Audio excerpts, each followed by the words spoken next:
Have you ever felt like no matter how quiet your surroundings are, your mind is still loud? Like there's a constant buzz of thoughts, worries, to-do lists, what-ifs so loud you can't even hear yourself think? If the answer is yes, take a deep breath. You're not alone. And what you're about to hear might be exactly what your soul has been needing. In today's fast-paced world, we're constantly bombarded with information, with stimulation, with pressure to do more, be more, achieve more. And yet, deep down, what most of us truly crave is something far simpler: peace. Not the kind of peace you find on a vacation or in a quiet room, but the peace that lives inside you, even when life is noisy.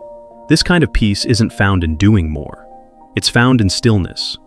The Zen Way of Life, rooted in Japanese culture, has quietly held the answer for centuries. It's not about escaping the world or forcing silence. It's about learning how to be fully present, in every breath, every step, every moment, no matter how small. Zen doesn't ask you to change your entire life. It invites you to return to it with more awareness, with less resistance, and with a heart that knows how to rest. Today, I'm going to share 7 powerful lessons from the Zen Way of Life. Small shifts that can bring deep healing to your mind, your emotions, and the way you move through the world. Let's begin. Lesson 1. Silence is a choice. In the modern world, silence has become almost extinct. From the moment we wake up, we're surrounded by sound notifications, morning news, music, podcasts, endless chatter. Even when we're alone, we reach for something to fill the quiet. It's as if silence has become uncomfortable, even threatening. But what if that discomfort is actually the doorway to something deeper? In Zen philosophy, silence is not just the absence of sound. It's a form of awareness, a sacred space where the noise of the world fades and the voice of your inner self finally has a chance to be heard. In traditional Zen temples in Japan, silence isn't enforced, it's honored. Monks don't just sit in silence, they become silence. They understand something we often forget. Silence is not a void, it's a presence. Compare that to our everyday lives, scrolling through our phones while waiting in line, listening to music while walking, leaving the TV on in the background just so we don't feel alone. We've become so used to distraction that the idea of sitting quietly with our own thoughts can feel intimidating. But the truth is, the thoughts we're avoiding are often the ones we most need to hear. When you choose silence, even for just a few minutes, you give your mind space to breathe. You start to notice things, the rhythm of your breath, the tension in your shoulders, the emotions you've been suppressing. In silence, what's real rises to the surface, and you don't need a meditation cushion or a mountaintop retreat. You just need a moment and the willingness to pause. Start small. Turn off the radio during your morning commute. Put your phone down while drinking your coffee. Sit in stillness for 2 minutes before bed. You might be surprised by what you find there. Not noise, not boredom, but peace, clarity, and a soft voice inside you that's been waiting to be heard. Silence isn't a luxury, it's a choice, and sometimes it's the most healing one you can make. Lesson 2. Breathe before you react. How often do you react before you even realize what you're feeling? Maybe it's a sharp reply in the middle of a stressful conversation, or a decision made too quickly just to get it over with. We live in a world that rewards quick responses, fast thinking, instant results. But in doing so, we often sacrifice our ability to respond with clarity. In Zen, breath is more than a function of the body. It's a gateway to presence. Every inhale is a return to the now. Every exhale is a gentle release of what doesn't serve you. Monks in Zen monasteries are taught to pause and breathe before speaking, moving, or even pouring tea. It may seem slow or unnecessary, but in that pause is the space where awareness lives, where reaction turns into reflection. The modern world doesn't encourage that space. We get texts and feel the need to reply immediately. We get interrupted and respond with irritation, without even realizing why. We scroll, swipe, consume, and rarely breathe with intention. The problem isn't that we react, it's that we react unconsciously. Your breath is always with you, and it's always available as an anchor. Before you speak, breathe. Before you decide, breathe. Before you judge, breathe. One deep breath can break the chain of automatic reactions. It gives you a moment to check in. What am I really feeling? What do I actually want to say? And the more you practice this, the more natural it becomes. It doesn't have to be dramatic, just a soft pause, a quiet moment of stillness. Try this today. Next time you feel triggered, frustrated, or overwhelmed, don't act right away. Breathe, slowly, deeply, even just once. Then watch how your response changes. You might find that you don't need to win the argument, or rush the decision, or say anything at all. Sometimes the most powerful response isn't a reaction, it's a breath. Lesson 3. Sit still to see clearly. When was the last time you just sat without your phone, without a task, without a plan, not meditating, not journaling, just sitting? In today's world, stillness can feel almost rebellious. We've been taught that movement equals progress, that productivity defines our worth. But Zen teaches us something radically different. Sometimes, it's only when you stop moving that you begin to see clearly. In Japanese Zen gardens, every stone, every line in the gravel is placed with precision. But the purpose isn't decoration, it's reflection. People come to these spaces not to be entertained, but to become aware, to sit, to breathe, to notice. And in that stillness, things begin to surface. Thoughts that have been buried. Emotions you didn't realize were still lingering. Truths you've been too busy to face. Stillness doesn't create the truth, it simply gives you the space to recognize it. In the busyness of daily life, clarity is hard to come by.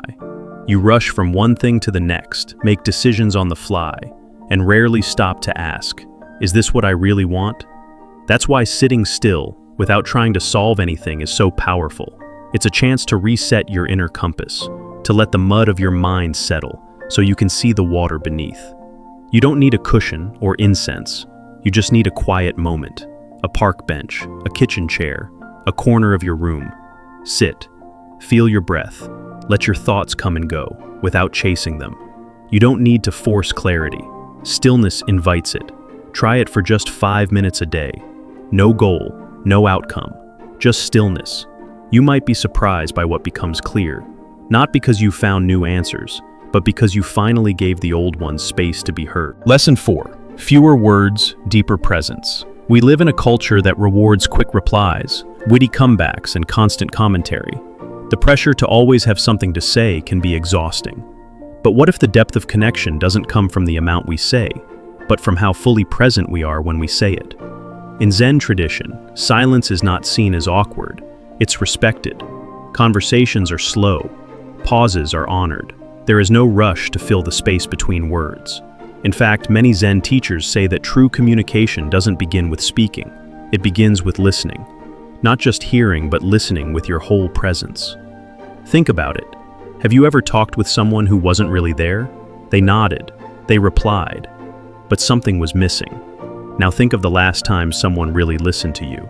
Not to fix, not to judge, but just to be there, fully. Which one felt more healing?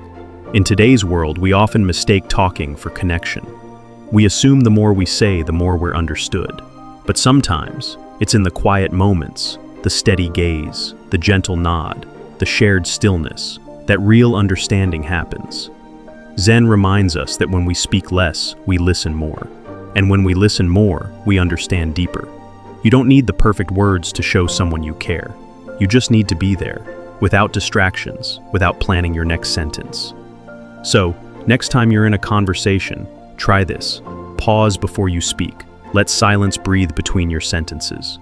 Instead of thinking about what you'll say next, anchor your attention in the other person's voice.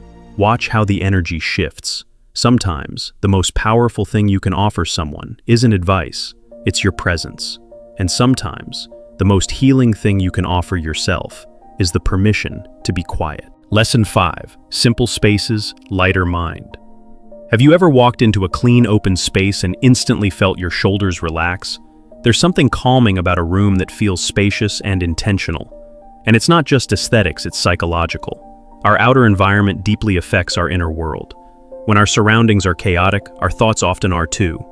Zen design in Japan embraces this truth.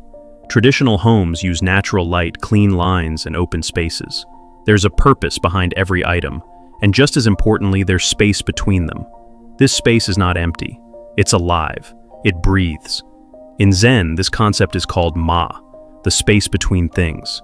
It's not a gap to be filled. It's a pause, a presence, a source of calm. Now compare that with the modern American home. Closets overflowing, kitchen counters packed, rooms filled with things we rarely use but somehow can't let go of.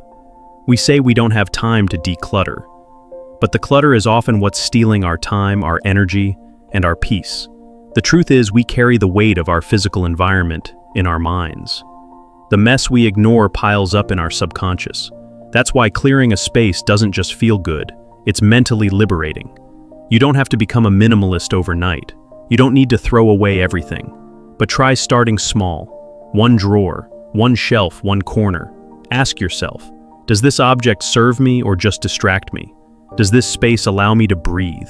Make room for calm. Choose simplicity, not because it looks good, but because it feels good. Let your home become a reflection of the peace you want inside. When you give your space clarity, your mind often follows. And sometimes, the simplest change, like clearing a surface or opening a window, can be the start of something much deeper. Not just a cleaner room, but a lighter life. Lesson 6. Move slowly, live deeply. In a world that idolizes speed, moving slowly can feel unnatural, even wrong. We're told to hustle, multitask, check off more boxes. Even our mornings start with urgency. Quick showers, faster breakfasts, emails before coffee. The faster we move, the more productive we appear. But what if we've confused speed with meaning? In Zen, slowness is not laziness. It's a conscious rhythm, a way of engaging fully with the moment instead of racing through it. Watch a Zen monk walk across a garden. Every step is deliberate. Every motion holds presence. They're not in a rush to get somewhere, they're already there. This doesn't mean we should all move like monks, but it does challenge the way we move through our own lives. How often do you eat while scrolling, rush through a conversation, drive somewhere and barely remember how you got there? When we move too fast, we miss the moment. We skim the surface of life instead of diving in. Slowness is how we begin to feel again, taste our food, notice our breath, hear the tone behind someone's words, understand what our own body is trying to say. And the beauty is, you don't need to change your schedule, you just need to change your pace. Try this. Walk a little slower today, not dragging, just aware. Eat your lunch without a screen. Pause before jumping to the next task. Let your body set a softer rhythm and see what happens. You may find that slowing down doesn't mean doing less. It means living more fully, more presently, more deeply. Because life is not a race, and sometimes the richest moments are the ones we almost rushed past. Lesson 7. Quietly listen to yourself. There's a voice inside you that's been trying to speak. Not the one that plans, worries, or overthinks, but the quieter one beneath the noise. The one that knows what you need even when you don't say it out loud. But here's the truth. You can't hear that voice in a hurry, and you won't find it in a crowded feed or a packed schedule. You only hear it when you get quiet enough to listen. In Zen practice, there's a deep respect for inner stillness. It's why monks sit in silence, sometimes for hours, not to escape the world, but to meet themselves. They know that clarity doesn't come from consuming more information. It comes from noticing what's already within. In everyday life, we rarely make space for this kind of listening. We're too busy reacting to what others want, need, expect. Too distracted by the next message, the next task, the next goal. And slowly, we lose touch with our own center. You might feel anxious and not know why, stuck but can't explain it, restless even when nothing seems wrong. That's not failure. That's your inner self trying to get your attention. The solution isn't more thinking, it's more listening. So here's a practice. Find a quiet place just for a few minutes. Close your eyes. Put your hand on your chest and ask, what am I feeling right now? What do I need that I've been ignoring? No judgment, no fixing, just awareness. Sometimes the answer will surprise you. Sometimes there will be no words, just a feeling. That's okay too. The more you do this, the more connected you become. And that connection is what leads to true peace, because healing doesn't always come from the outside. Sometimes it starts with simply being still enough to hear yourself again. Each of these 7 lessons is simple, but simple doesn't mean easy. In fact, in a noisy world, choosing silence, presence, and slowness takes courage. You don't have to change everything at once. You don't have to become a Zen monk. Just choose one place to begin. One breath, one pause, one quiet moment of listening. Let stillness become a part of your daily life, not as a goal, but as a way of being. Because the truth is, peace isn't something you chase. It's something you come home to. It's already inside you, waiting, quietly, patiently. So ask yourself, which lesson spoke to you the most today? Leave a comment below, I'd love to know. And if this message reached you at just the right time, maybe it's because your soul has been ready to slow down and finally breathe. Thank you for being here. See you in the next video.